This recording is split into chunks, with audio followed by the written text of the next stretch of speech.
halkan aan ku sugannahay waa garoonka Hargeysa Stadium oo la keenay meydka Suldaan Cumar Suldaan Maxamed Suldaan Faarax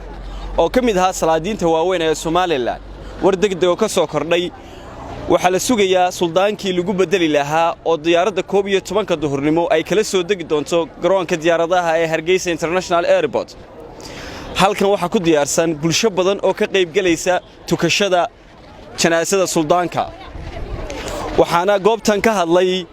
ugaaska guud ee beesha Arab iyo salaadiin iyo madax dhaqameed kale waxay sheegeen in la sugi doono suldaanka bedeli lahaa Suldaan Cumar jinaasada waxaynu hadda gudaha soo gelinay stadiumka jinaasadiisa suldaankeenii guud Suldaan Cumar Suldaan Maxamed Suldaan Faarax ilaahay naxariis jannaha ka waraabiyo oo waajib ay tahay nin walba halku joogay inuu uga duceeyo waxaynu sugaynaa suldaankii badiilka ahaa ee la caleema saari lahaa 12 diyaaradda ka soo degaya si aan faakiyumo iman amba meel bannaan u iman markii isagu yimaado ayaynu ku tukanaynaa isagana halkan keenaynaa kuna tukanaynaa jinaasada wixii ka dambeeya ayaynu u aanbabaxaynaa gurigii daa'imka ahaa ee Suldaan Cumar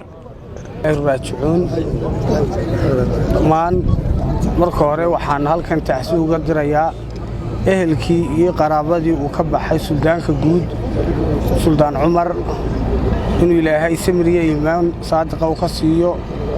qof walbana tan weyn wada sugaysaa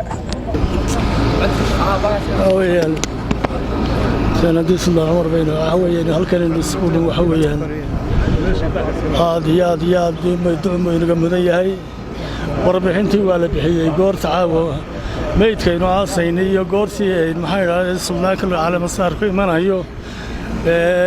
waa la wada bixiyey warbixintii dadka Soomaaliyeed ee isku yimi ama uu ka dhintay waxa weeyaan taasi guud baan u diraynaa meel joogaan badad weynaa ilay raajicuun halka taxsiid waxaan uga soo diraynaa ehelkii qaraabadii iyo dhammaan bulshadii